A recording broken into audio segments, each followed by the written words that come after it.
Bismillahirrahmanirrahim. Alhamdulillah nahmaduhu wa nasta'inuhu wa nastaghfiruh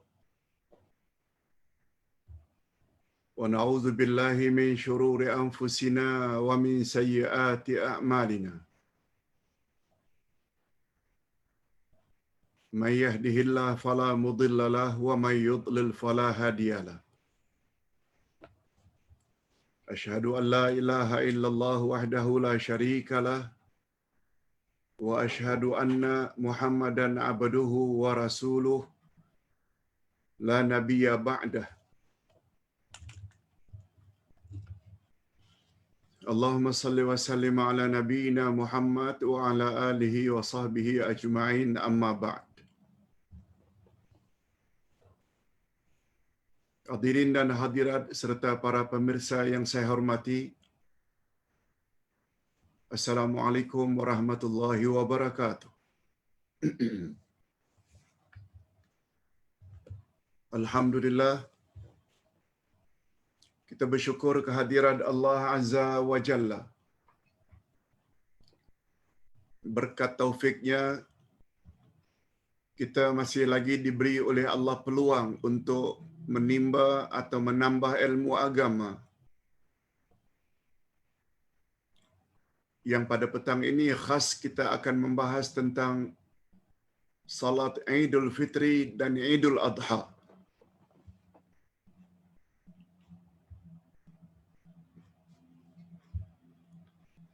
Sebab bertepatan dengan masanya yang kita akan melakukan salat Idul Fitri beberapa hari lagi, sangat bagus kalau pelajaran hari ini yang berpandukan kitab salat sunat menurut sunnah Nabi sallallahu alaihi wasallam sangat tepat untuk kita kaji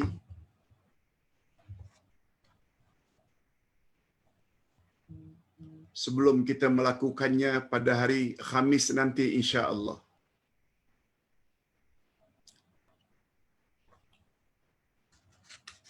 Sebab kita bercadang akan cuti.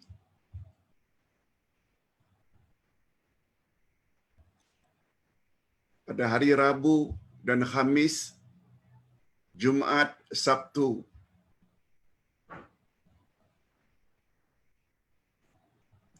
Kita masih ada kelas lagi untuk next week. Bermula hari Ahad, esok, Isnin, Selasa. 3 hari saja lagi menjelang Idul Fitri. Ahad, Isnin, Selasa.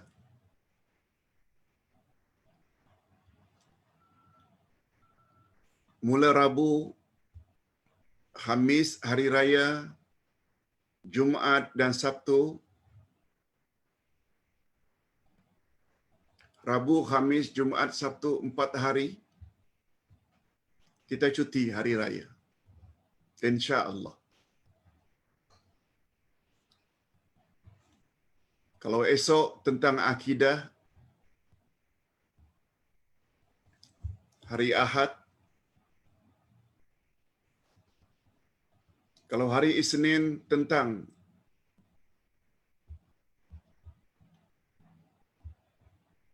tafsir juz yang pertama, Isnin, dan Selasa kita akan bawa tajuk bebas yang berkaitan dengan falsafah Idul Fitri. InsyaAllah pada hari Selasa kita akan bercakap tentang falsafah, hikmah, rahasia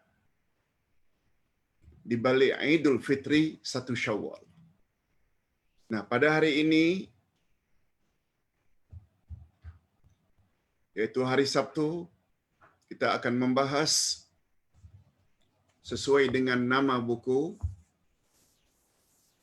Salat Sunat menurut Sunnah Nabi sallallahu alaihi wasallam Dan karena Idul Fitri dan Idul Adha, salat Idul Fitri, Idul Adha termasuk salat sunat, nah kita ingin tahu dari dekat macam mana salat sunat sebenarnya menurut Rasul sallallahu alaihi wasallam.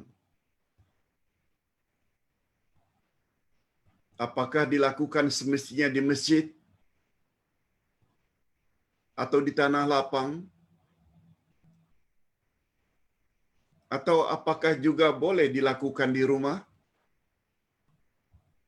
Mengingat kita dalam PKP sebagaimana Idul Fitri tahun lalu, kita juga diarahkan oleh ulil amri agar salat di rumah. Tahun ini kita difahamkan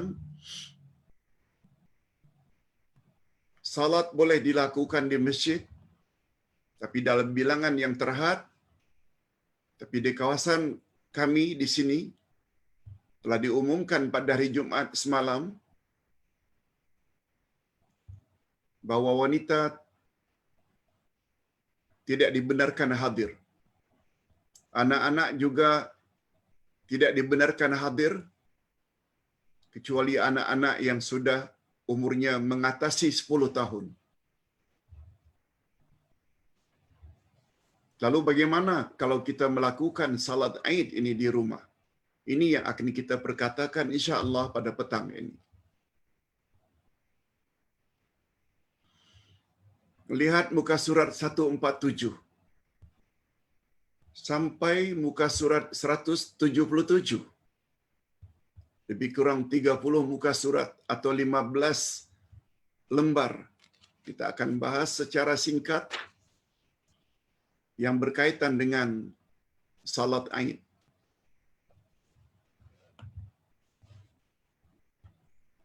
Salat sunat Idul Fitri dan Idul Adha. Kedua-dua salat Aid ini disyariatkan pada tahun pertama Hijrah. Maknanya setelah baginda berada di Madinah.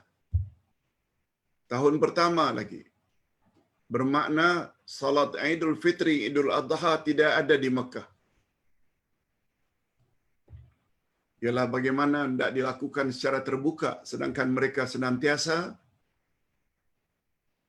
diganggu oleh orang-orang kafir musyrikin. Oleh sebab itu salat Idul Fitri dan Idul Adha ia bermula tahun pertama setelah Nabi sampai di Madinah. Hukumnya sunat muakkad. Sunat bukan wajib. Semua kita tahu salat wajib ada 5. Zuhur, Asar, Maghrib, Isya, Subuh. Tidak termasuk salat Aid. Sebabnya salat Aid kedua-duanya hukumnya sunat. Cuma sunatnya sunat muakkad yang sangat ditekankan. Kalau boleh jangan diuzurkan. Nabi Muhammad sallallahu alaihi wasallam melakukannya secara berkekalan. Berkekalan. Nabi tidak pernah tinggal. Nabi tidak pernah tinggalkan salat Aid. Dan menyuruh umatnya laki-laki dan perempuan keluar untuk mengerjakannya.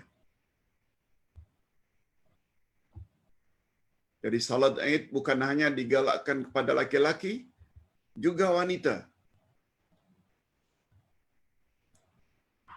Apakah muda atau tua, malah sampai ke peringkat yang datang haid pun digalakkan untuk hadir. Paling kurang untuk mendengar khutbah hari raya. Walaupun mereka tidak dibenarkan untuk salat. Juga anak-anak. Selanjutnya akan dijelaskan secara ringkas yang berkaitan dengan salat Idul Fitri dan Idul Adha.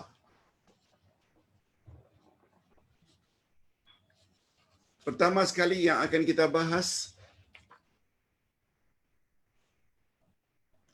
hadirin dan hadirat, bila kita bercakap tentang salat Aid ini, Idul Fitri ke Idul Adha, ada 15 poin Ada 15 perkara yang kita patut tahu. Pertama sekali, kita digalakkan mandi sebelum pergi salat Idul Fitri atau Idul Adha. Disuruh mandi serta memakai pakaian yang cantik-cantik. Mandi dan berpakaian dengan pakaian yang cantik-cantik. Walaupun dalam masa PKP ini kita tidak boleh ke masjid atau ke tanah lapang, walau dibuat di rumah, sangat digalakkan kita supaya mandi dahulu. Yang disebut dengan mandi sunat Idul Fitri atau Idul Adha kalau 10 Zulhijjah. Walaupun di rumah, kalau boleh jangan gunakan telekung biasa kalau wanita. Telekung yang terbaru, yang paling cantik. Ini poin yang pertama. Mandi. Mandi sunat Idul Fitri, kemudian memakai pakaian yang paling cantik yang kita miliki. Demikian Nabi Muhammad sallallahu alaihi wasallam lakukan.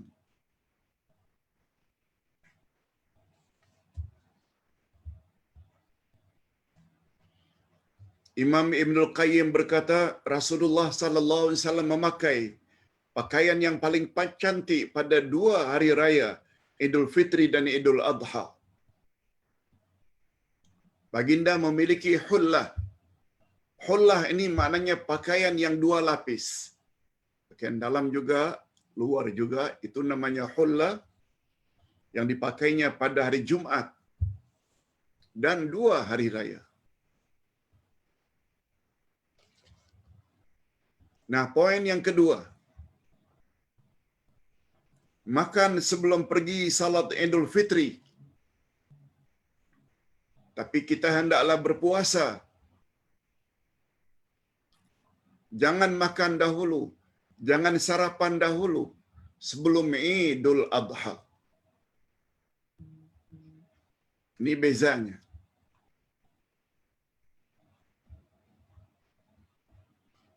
Karena selama 1 bulan Ramadan, habis subuh, kita sudah menahan sampai terbenam matahari. Dengan kata lain, berpuasa sepanjang Ramadan.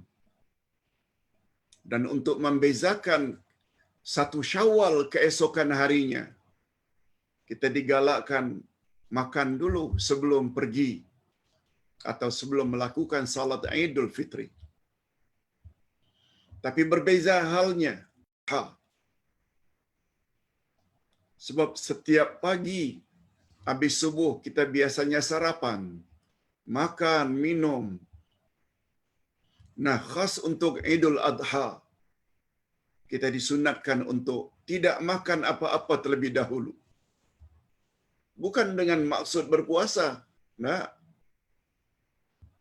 semua kita tahu, semua kita sedia maklum, ada 5 hari haram berpuasa.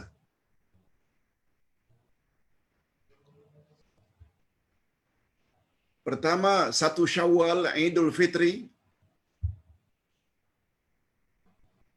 Yang kedua, 10 Zulhijjah Idul Adha. Dah 2 hari. Dan 3 hari berikutnya, yaitu 11, 12 dan 13 Zulhijjah yang dipanggil dengan hari-hari tasyrik. Haram berpuasa. Tapi macam mana Pak Ustaz suruh kami berpuasa pula pada pagi 10 Zulhijjah? Bukankah pada hari itu kita haram berpuasa? Bukan. Kita tidak bermaksud dengan makna puasa sejak terbit fajar hingga terbenam matahari. Berpuasa di sini sekedar menahan dari makan dan minum. Karena kita digalakkan makan sesuatu selesai salat Idul Adha. Ini berbeza dengan Idul Fitri. Idul Fitri disuruh makan sebelum melakukan salat Idul Fitri, tapi Idul Adha sebaiknya kita menahan dulu daripada makan dan minum.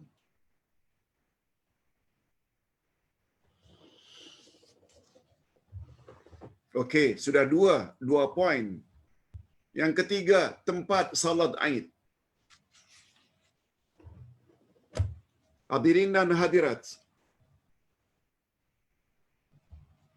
kita selalu mengatakan salat yang paling afdal adalah di dalam masjid.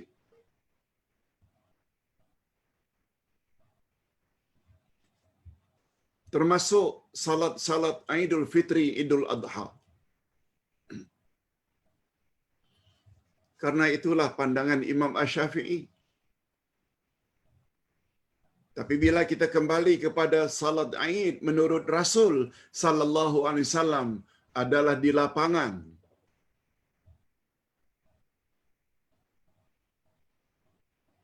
Sebabnya kalau di Indonesia barangkali para jamaah sedia maklum, salat Idul Fitri atau Idul Adha selalu dilakukan di lapangan bola sepak. Lapangan bola kaki. Karena untuk menampung manusia yang sekian banyak,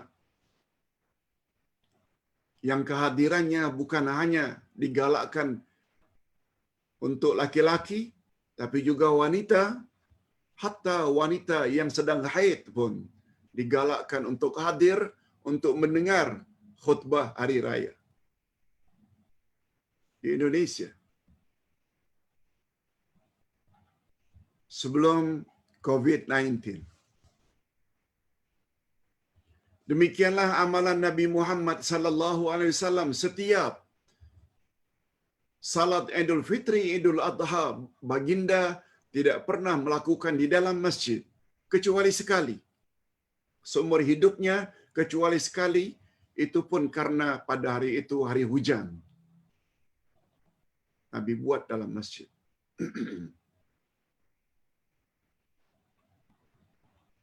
Cuma Imam Asy-Syafi'i berpendapat,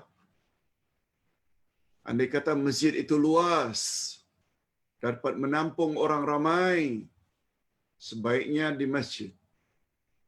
Tapi pendapat imam-imam yang lain, dengan alasan baginda tidak melakukannya di masjid, tapi di tanah lapang. Segala yang dilakukan oleh Nabi itulah yang lebih afdal. Itu sebabnya di Madinah,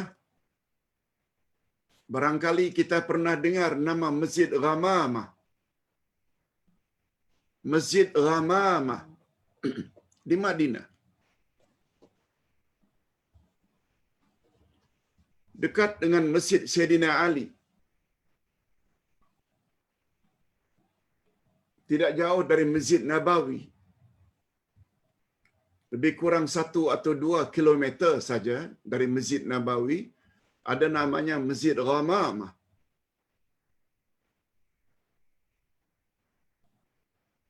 Apa makna Ghamamah? Ghamamah maknanya awan. Awan di langit. Mengapa dinamakan dengan Masjid Awan atau Masjid Ghamamah? Karena di tanah lapang itulah Nabi sallallahu alaihi wasallam biasanya melakukan salat Aid. Ketika Nabi salat dan menjadi imam, Allah datangkan awan untuk memayungi baginda supaya tidak merasa panas. Setiap baginda salat Idul Fitri atau Idul Adha, Allah akan kirim awan untuk meneduhkan atau memayungi baginda yang jadi imam dan khatib hari raya. Dan karena awan dalam bahasa Arab dipanggil ghamamah, maka di tapak tanah lapang itulah dibina masjid, lalu dinamakan dengan Masjid Ghamamah. Allahu Akbar. Okey.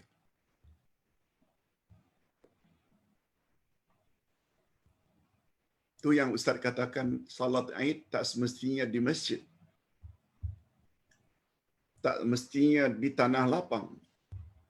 Malah dalam keadaan kita PKP sekarang ini, yang terhad salat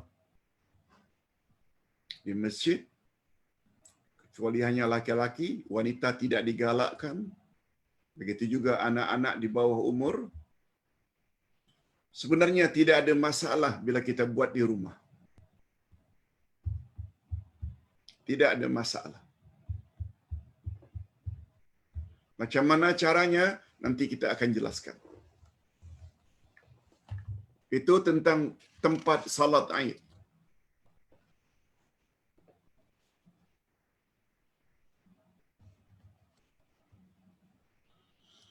Imam Ibnul Qayyim berkata, Rasulullah keluar untuk salat Aid menuju musalla. Musalla di sini maknanya tempat salat di lapangan, yakni tanah lapang dalam keadaan berjalan kaki. Dan Nabi memegang anazah, yakni tongkat.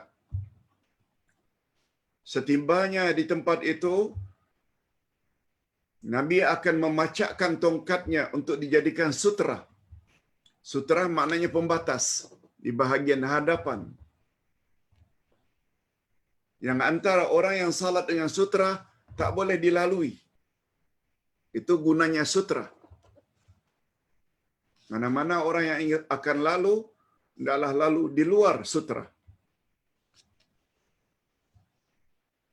Dan para fuqaha berbeza pendapat tentang tempat salat Aid.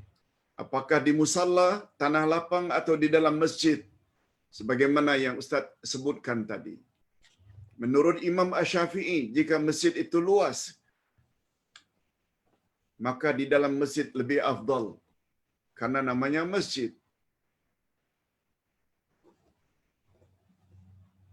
Karena kita pada umumnya bermazhab Syafi'i, dan kita dimaklumkan pandangan Syafi'i, tapi banyak di kalangan kita tidak dimaklumkan apa yang Nabi pernah lakukan. Itu sebabnya mereka selalu mempertikaikan. Mengapa di tanah lapang sedangkan masjid ada? Ini semua pertanyaan orang yang tidak faham sunnah Nabi sallallahu alaihi wasallam. Kita tak menafikan untuk salat di masjid, boleh. Tapi mengatakan ia lebih afdal. Seolah-olah memberi isyarat apa yang Nabi buat itu di tanah lapang kurang afdal. Di sinilah perlunya kita penambahan ilmu khasnya yang berkaitan dengan sunnah Nabi sallallahu alaihi wasallam. Apalagi bila dikaitkan dengan Nabi galakkan hatta orang-orang yang sedang haid, nifas, agar hadir. Bukankah masjid menghalang seseorang yang haid atau nifas untuk masuk ke masjid? Yang kedua, karena salat Aid ini dengan takbirnya, dia adalah syiar untuk menampakkan kehebatan Islam itu pada orang-orang kafir. Ia baru nampak bila dilakukan di tanah lapang. Allahu Akbar. Begitulah pandangan para ulama.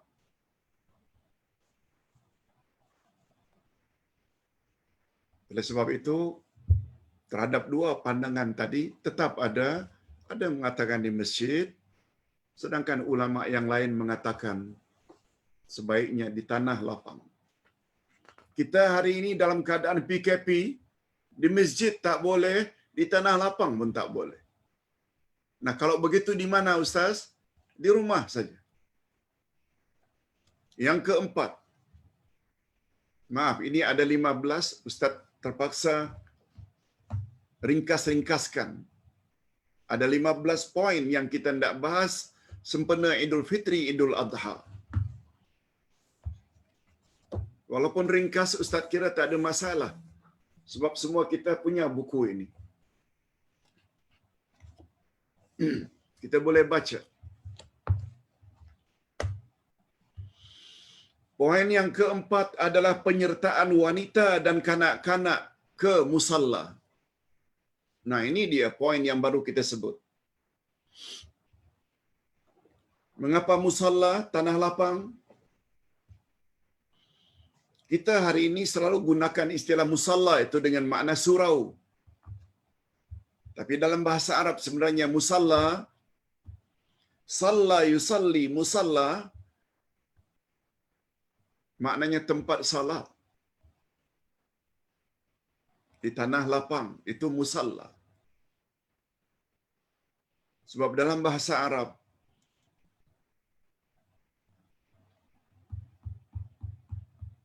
bila fi'il mudhari, present tense, diletakkan mim di depannya dan bariskan di atas sebelum huruf akhir,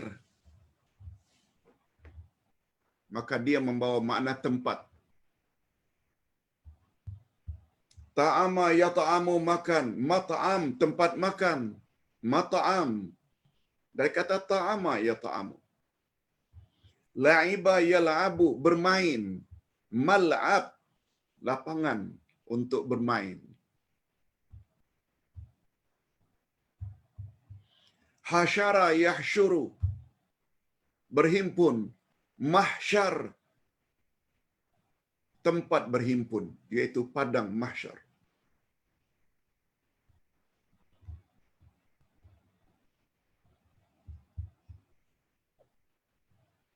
Begitu juga dengan musalla, tempat salat. Hadirin dan hadirat rahimakumullah.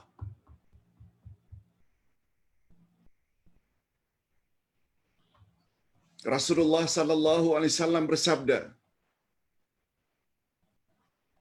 dari Ummu Atiyah radhiyallahu anha. Apa kata Ummu Atiyah? Umirna an nukhrijal awatiqa wal hayyida fil aidain yashhadna al khaira wa da'watal muslimin wa ya'tazilul hayyad al musalla. Kami diperintahkan agar mengeluarkan gadis-gadis dan wanita-wanita yang sedang haid untuk sama-sama berhari raya menyaksikan kebaikan dan dakwah kaum muslimin. Sedangkan wanita haid diasingkan dari musalla jika akan melakukan salat. Semua kita tahu wanita yang sedang haid tidak boleh salat. Sebab salat sama ada wajib atau sunat mesti berwuduk, mesti bersih, suci dari najis dan hadas. Tapi mereka digalakkan untuk hadir. Muttafaqun alaih. Hadis sahih riwayat Imam Bukhari. Yang kelima, melalui jalan yang berbeza. Nah, ini bila dalam keadaan biasa kita pergi ke masjid, jalan pergi dengan jalan balik hendaklah berbeza. Kalau umpamanya menuju ke masjid ada beberapa jalan, okey, ketika pergi kita jalan yang satu, tetapi bila balik kita pusing, kalau boleh agak jauh sedikit untuk balik ke rumah. Tujuannya tidak lain tidak bukan untuk menampakkan syiar Islam. Nah, selain daripada itu, untuk memperbanyak saksi di akhirat nanti.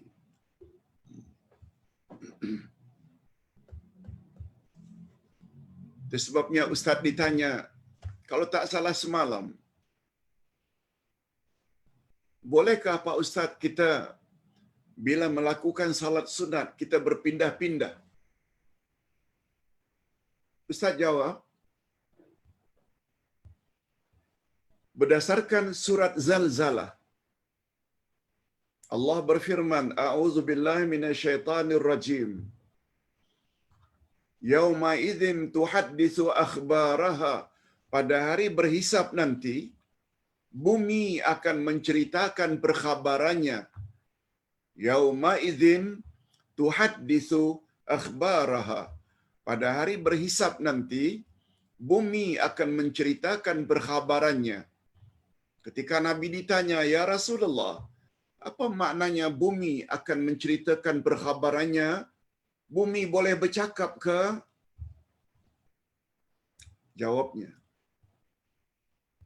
Jawab Nabi, pada hari berhisab nanti, bumi akan menjadi saksi. Bumi akan bercakap. Si fulan telah melakukan amal ini di atas bumi ini. Dia telah melakukan ini di atas bumi ini. Itu yang dimaksudkan dengan tuhadditsu akhbaraha.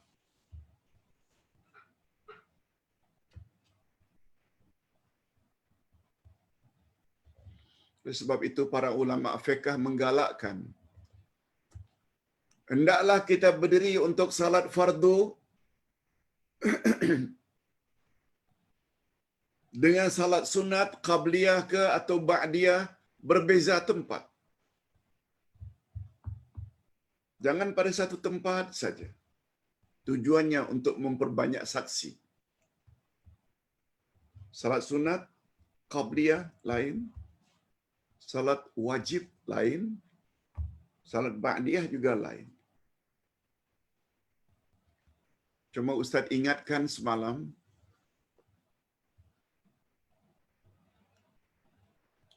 sikap demikian tidak digalakkan kalau kita sedang salat berjamaah tarawih. Apalagi pada masa PKP ini ada penjarakan. Akan hebohlah nanti. Setiap 2 rakaat pindah, setiap 2 rakaat pindah. Nah, tak digalakkan. Sebab itu membuat banyak orang jadi tak selesa.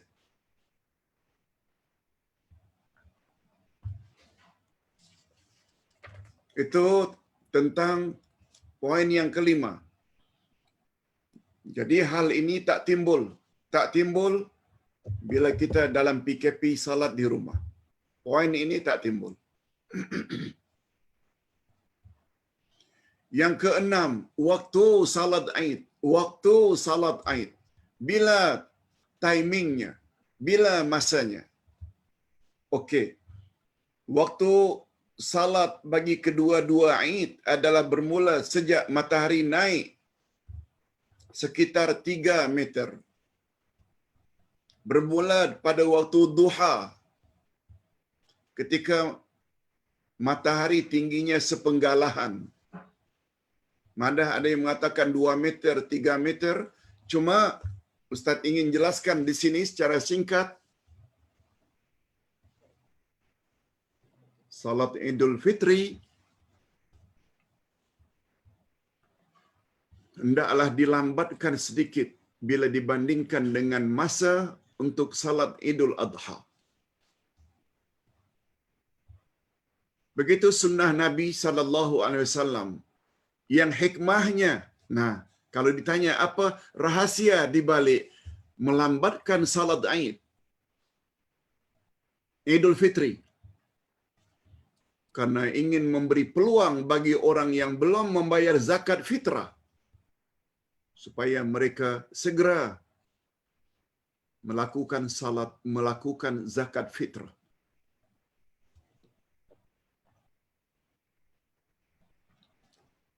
Beberapa hari yang lalu Ustaz ada sebut perkara ini di dalam tanya jawab. Zakat fitrah boleh dibayar sejak bermula bulan Ramadan. Tapi sebaiknya dilakukan pada malam hari raya. Dan hukumnya menjadi wajib sebelum pergi atau sebelum salat Idul Fitri. Sebab Nabi bersabda, siapa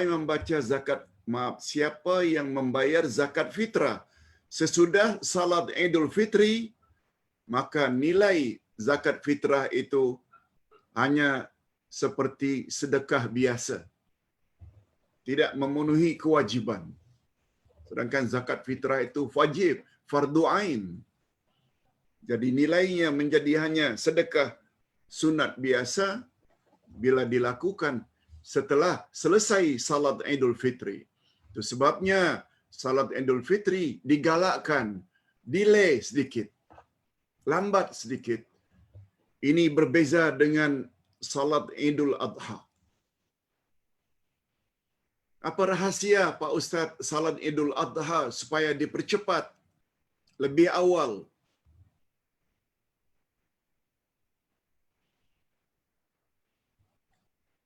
Karena Nabi Muhammad sallallahu alaihi wasallam menggalakkan kita melakukan korban setelah selesai Idul Adha, supaya umat ketika menyembelih binatang korban dan melapahnya, membagi-baginya, tidak terlalu panas karena terik matahari, sedangkan timing untuk bermulanya menyembelih korban setelah selesai salat Idul Adha.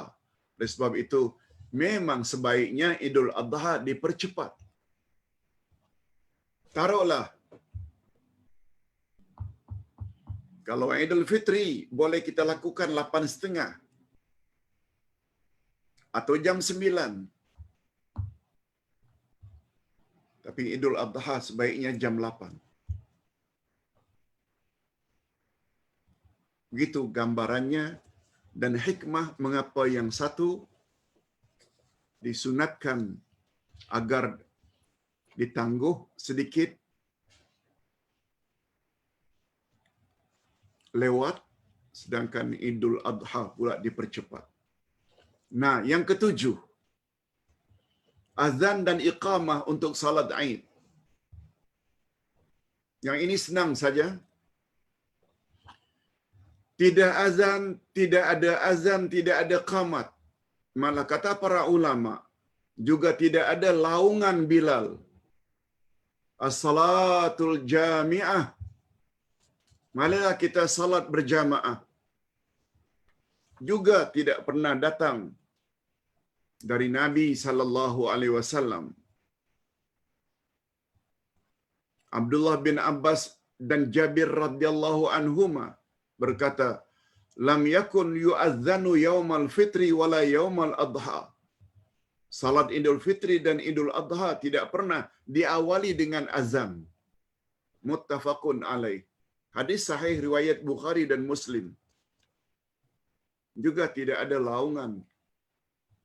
As-salatu jami'ah. Tidak. Kita bercakap sunnah Nabi ya. Kita bercakap tentang ibadat. Kaedah ibadat, jangan kita lakukan ibadat kecuali apa yang disuruh.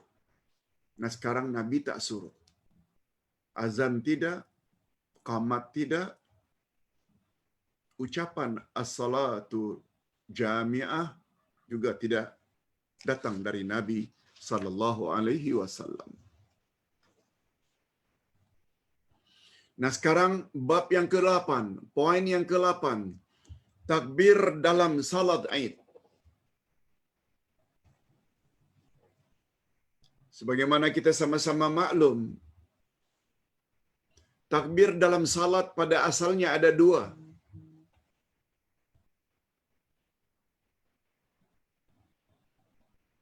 Takbiratul ihram itu permulaan salat. Yang kedua takbiratul intiqal, yaitu takbir perpindahan rukun. Dari qiyam ruku Allahu Akbar, dari i'tidal ke sujud Allahu Akbar, dari sujud ke duduk antara dua sujud Allahu Akbar. Nah, takbir yang kedua ini dipanggil dengan takbiratul intiqal. Intiqal maknanya perpindahan dari satu rukun dengan rukun yang lain. Sedangkan takbir yang pertama takbiratul ihram. Nah, pada hari ini, pada petang ini kita ditambah dengan takbir hari raya. takbir ini nih bukan takbiratul ihram, juga bukan takbiratul intiqal.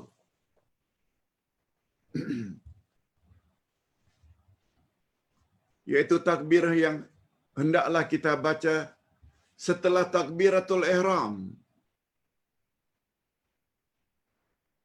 Doa iftitah, lalu takbir 7 kali. Tidak termasuk takbiratul ihram.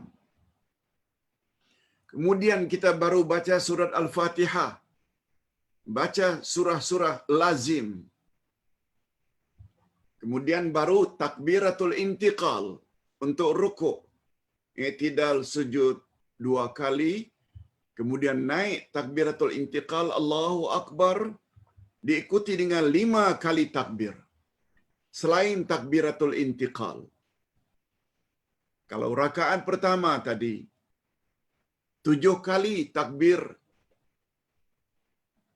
selain takbiratul ihram. Pada rakaat kedua pula 5 kali takbir selain takbiratul intiqal ketika naik ke rakaat yang kedua. Itu tentang takbir. Untuk Idul Fitri dan Idul Adha adalah sama. Hukumnya juga adalah sunat.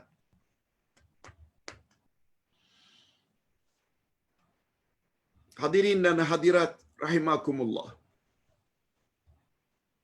Itu sebabnya Ustaz awali di sini disunatkan membaca takbir pada kedua-dua salat Id tersebut. Nah, kita disuruh supaya menyebut zikir, bertahmid, bertasbih, bertahlil, in between takbir to takbir. Sebagai contoh, takbiratul ihram, Allahu Akbar. Kita baca doa iftitah. Ada yang baca wajjahtu wajhiyya, ada baca Allahu Akbar kabira. Ada yang baca Allahumma ba'id baini wa baina khataayaya. Semua itu adalah beberapa contoh doa iftitah. Setelah selesai doa iftitah, baru kita takbir. Allahu Akbar, takbir yang pertama. Lalu mulut menyebut Subhanallah walhamdulillah wa la ilaha illallah wallahu akbar. Itu saja dah cukup dah. Baru yang kedua, Allahu Akbar, Subhanallah walhamdulillah wa la ilaha illallah wallahu akbar. Cukup dibaca setakat didengar oleh telinga sendiri. Allahu Akbar kali ketiga sampai ketujuh. Demikian juga nanti pada rakaat yang kedua. Yang mustahab, rakaat pertama 7 kali, rakaat kedua adalah 5 kali. Kemudian poin yang ke-9, salat sunat sebelum salat Aid. Jawabnya, Nabi tidak pernah melakukan salat sunat sebelum salat Aid. Apa sebab? Nabi lakukan di lapangan.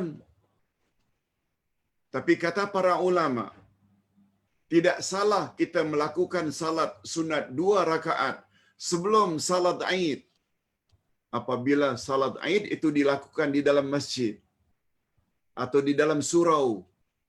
Sebab itu namanya salat sunat tahiyatul masjid, sebab ada arahan dari Nabi sallallahu alaihi wasallam, siapa yang masuk masjid jangan hendaknya dia duduk kecuali salat sunat 2 rakaat. Yang itu boleh. Oleh sebab itu tidak ada salat itu. Apabila buat di tanah lapang, juga apabila kita buat di rumah masing-masing. Okey. Nah sekarang yang ke-10.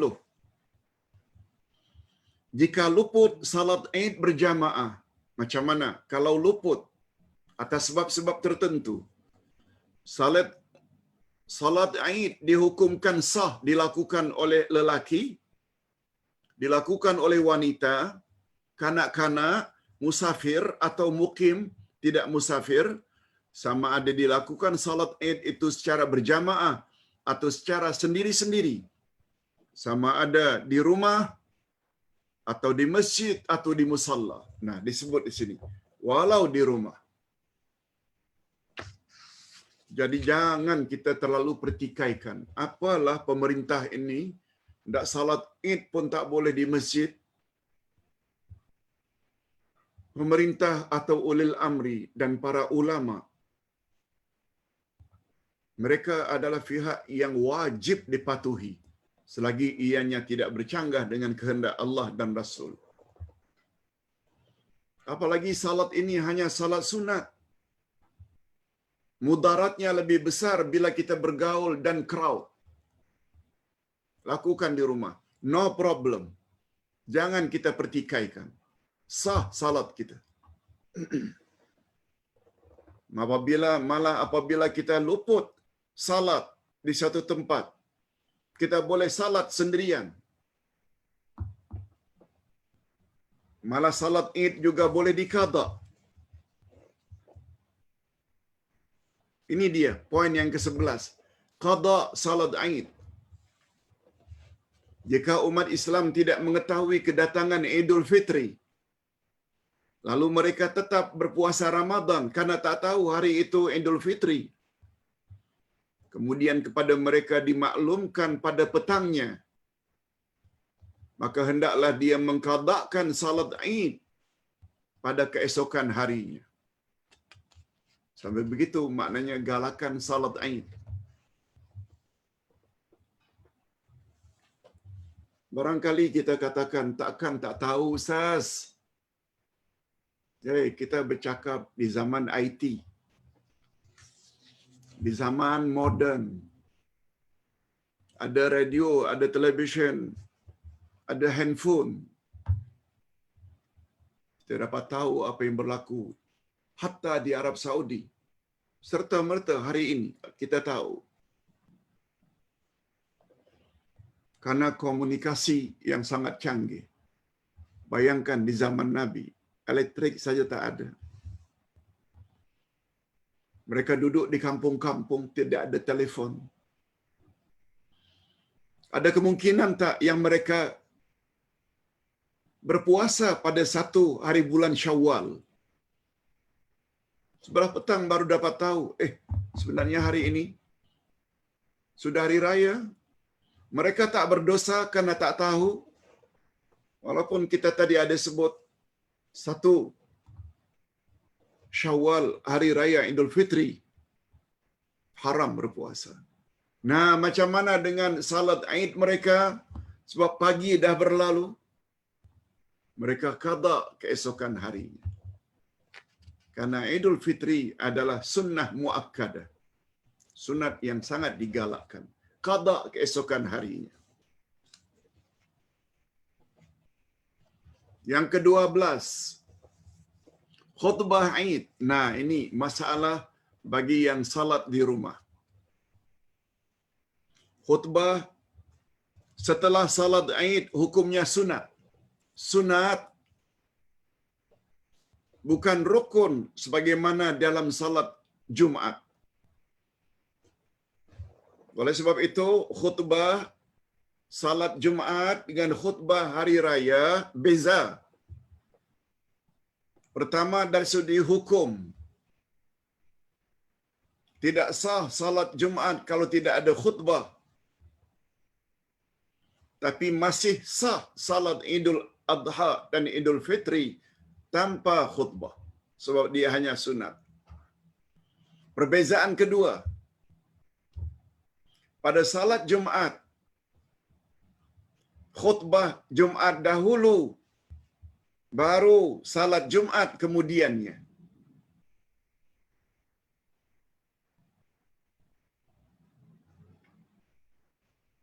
Tapi berbeza dengan salat Aid. salat Id hendaklah dilakukan lebih dahulu, kemudian baru khutbah.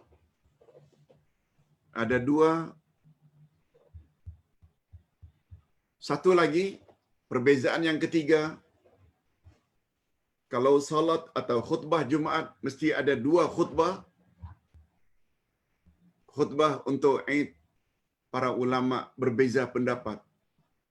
Ada yang mengatakan cukup satu khutbah, sebab tidak pernah datang dalil dari Nabi sallallahu alaihi wasallam menyuruh agar buat dua khutbah.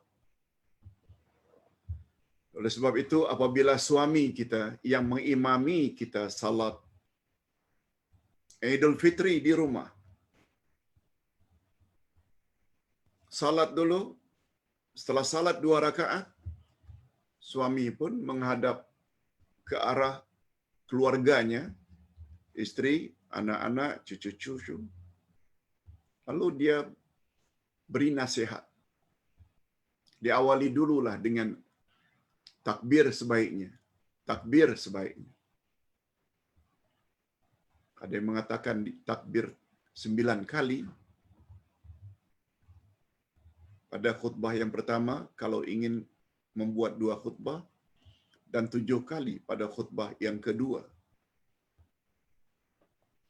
Tapi kalau kita ingin memilih satu khutbah, baca takbir, baca alhamdulillah, salawat, kemudian diikuti dengan nasihat. Nasihat biasa saja. Sudah sah insya-Allah. Atau kalau tidak, suami pun atau si ayah minta salah seorang anak untuk buat sedikit khutbah walaupun 15 minit, walaupun 10 minit boleh. Malah kita berani mengatakan tanpa khutbah pun salat Idnya sah. Di sini perlunya kita pada ilmu. Kalau tidak ada ilmu, kita terus dalam ragu-ragu saja. Macam mana nak buat salat Id? Saya tak boleh berkhutbah. Saya tidak boleh berpidato. Nah. Itu sebabnya dalam Islam kita ditekankan al-ilmu muqaddamun 'alal qawli wal 'amal.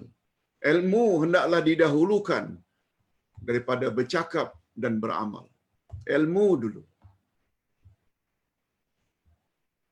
Jadi apa yang kita sampaikan pada petang ini sangat mustahak sebelum kita mengadakan salat Idul Fitri beberapa hari lagi. Sekali lagi Ustaz ingin jelaskan khutbah Idul Fitri, Idul Adha hukumnya hanya sunat, bukan wajib. Ini pada muka surat 167 kita ada sebut beberapa panduan dalam berkhutbah kalau ingin berkhutbah. Yang ke-13, jika Id itu terjadi pada hari Jumaat, para ulama berpendapat siapa yang telah melakukan salat Id pada paginya, dia boleh untuk tidak salat Jumaat pada hari itu. Sebab Nabi Muhammad sallallahu alaihi wasallam pernah berbuat demikian. Hanya saja kepada imam atau AJK digalakkan untuk pergi juga ke salat Jumaat kalau ada orang yang datang untuk salat Jumaat. Tetapi bagi orang yang sudah salat Id, mereka cukup membuat salat zuhur saja pada hari Jumaat, yang pada hari itu hari raya Id, sama ada Idul Fitri atau Idul Adha. Jadi tahun ini tak timbul sebab bagi kita seolah-olah tahun ini jatuhnya hari raya Idul Fitri pada hari Khamis, insya-Allah. Ini andai kata delay satu hari, hari Jumaat. Nah, hukum hakamnya macam itu. Okey. Yang ke-14, takbir hari raya. Nah, hadirin dan hadirat rahimakumullah. Takbir hari raya Idul Fitri dengan Idul Adha berbeza. Takbir hari raya Idul Fitri bermula dari terbenam matahari penghujung bulan Ramadan. Insya-Allah untuk tahun ini begitu masuk saja Maghrib hari Rabu nanti, mulalah habis Maghrib itu kita bertakbir semalam-malaman. Disambung lagi dengan sebelum subuh, sesudah subuh. Terus sampai salat Idul Fitri. Tetapi selesai saja salat Idul Fitri dengan khutbahnya, selesai saja, tidak ada takbir lagi, takbir hari raya. Takbir hari raya bermula dari malam hari raya Idul Fitri, berakhir setelah selesai salat Id keesokan harinya. Ini berbeza dengan takbir untuk Idul Adha. Bermulanya malam hari raya, keesokan harinya bukan sepenuh hari 10 Zulhijjah, 11, 12, 13 sampai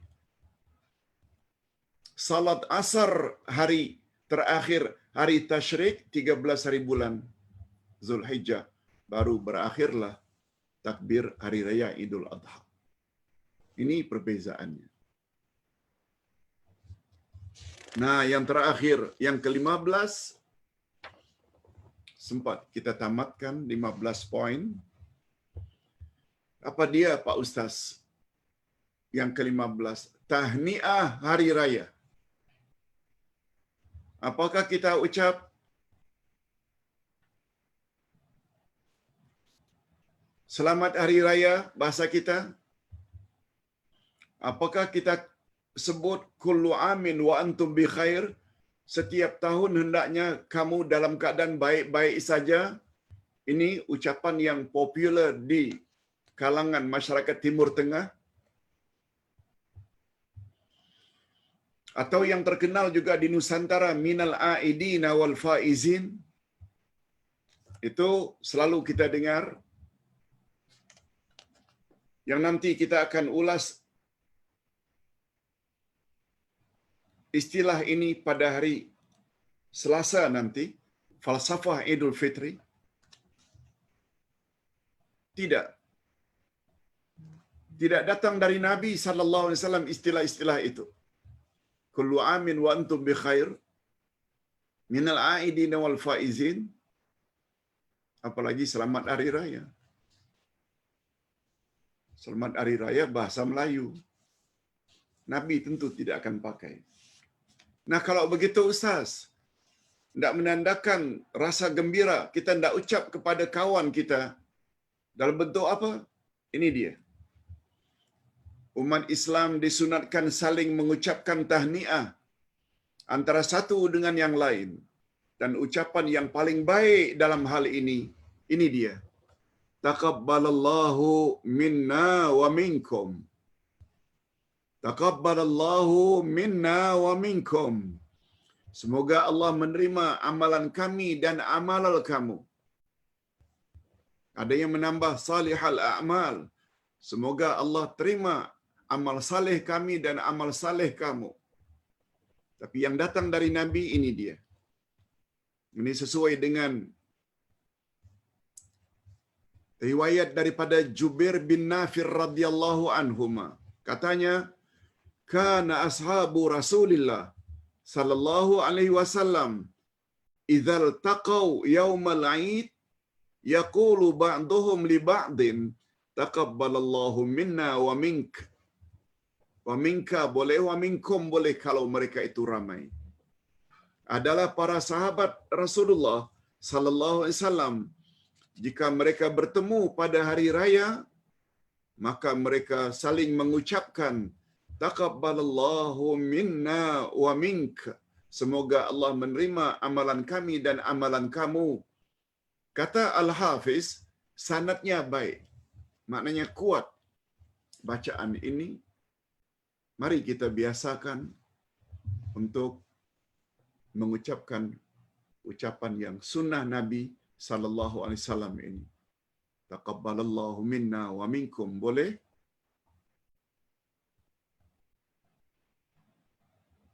Atau mana-mana ucapan tidak menjadi kesalahan insya-Allah bila ucapan itu baik-baik belaka. Apa kaitannya taqabbalallahu minna wa minkum? Sedikit tambahan. 1 bulan Ramadan, siang berpuasa, malam tarawih, tadarus, witir, sedekah kita, infak kita, wakaf kita, iftar kita memberi orang makan. Lalu begitu berakhirnya 1 bulan yang penuh dengan ibadat, lalu sangat sesuai kalau kita ikuti dengan saling doa mendoakan. Mudah-mudahan Allah Subhanahu Wa Taala terima puasamu, tarawihmu, sahurmu, tadarusmu, wakafmu, infakmu, sedekahmu.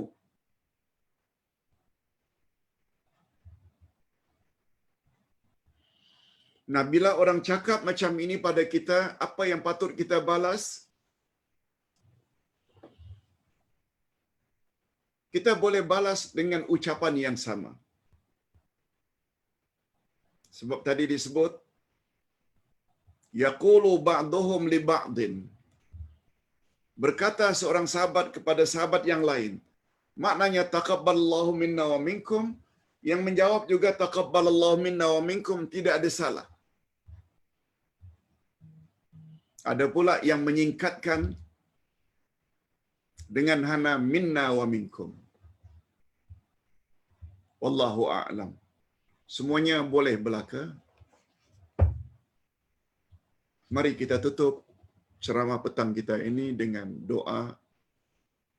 Mudah-mudahan Allah Subhanahu wa taala berkati ilmu yang kita dapati pada petang ini. Alhamdulillahirabbil alamin. Wassalatu wassalamu ala asyrafil anbiya'i wal mursalin wa ala alihi wa sahbihi ajma'in. Allahumma inna nas'aluka ilman nafi'a wa rizqan tayyiba wa amalan mutaqabbala. Ya Allah, kami memohon kepadamu ilmu yang bermanfaat, rezeki yang baik-baik dan amal yang diterima. Ya Allah, pada petang ini ada 15 poin kepada kami telah didedahkan yang berkaitan dengan salat Idul Fitri dan salat Idul Adha beserta adab-adabnya. Oleh sebab itu berilah kami kekuatan ya Allah untuk mengamalkan apa yang kami tahu supaya kami tergolong ke dalam golongan orang-orang yang beramal dengan ilmu. Rabbana taqabbal minna du'aana wa salatana wa siyamana wa qiyamana. Ya Allah, terimalah doa kami. Terimalah salat kami, terimalah puasa kami, dan terimalah qiyam kami. Birahmatika ya arhamar rahimin. Allahumma inna nas'aluka ridhaka wal jannah wa na'udzubika min sakhatika wan nar. Ya Allah, kami mohon redamu dan syurga, dan kami mohon dilindungi dari murkamu dan neraka.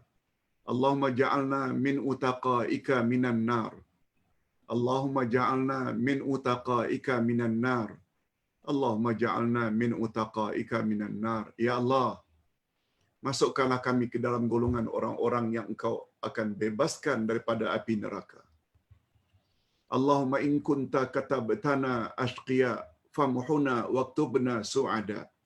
Ya Allah, andai kata Engkau telah tuliskan nasib kami di dalam Lauh Mahfuz, bahwa kami akan menjadi orang yang menderita, Tolong hapus ya Allah takdir itu dan ganti agar kami menjadi orang yang bahagia. Birahmatika ya arhamar rahimin. Allahumma khtim lana bi husnil khatimah wa la takhtim alaina bi su'il khatimah. Ya Allah, akhirilah hidup kami dalam keadaan yang baik. Dan tolonglah jangan Engkau akhiri dalam keadaan yang tidak baik. Ya Allah, ya Tuhan kami. Satu lagi permintaan kami. Malam ini adalah malam ganjil yang sangat istimewa. Sebab Nabi-Mu pernah bersabda, kalau kamu ingin mencari Lailatul Qadar, maka usahalah bersungguh-sungguh pada malam yang ke-27. Malam ini bagi kami adalah malam yang ke-27.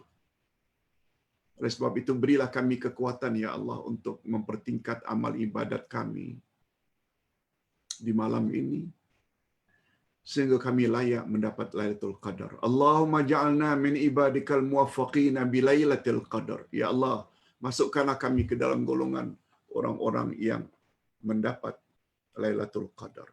Wa sallallahu ala nabiyyina Muhammad wa ala alihi wa sahbihi ajma'in. Subhana rabbika rabbil izzati amma yasifun. Wa salamun alal mursalin. Walhamdulillahi rabbil alamin. Subhanakallahumma wa bihamdik. Ashhadu an la ilaha illa anta astaghfiruka wa atubu ilaik. Wassalamualaikum warahmatullahi wabarakatuh.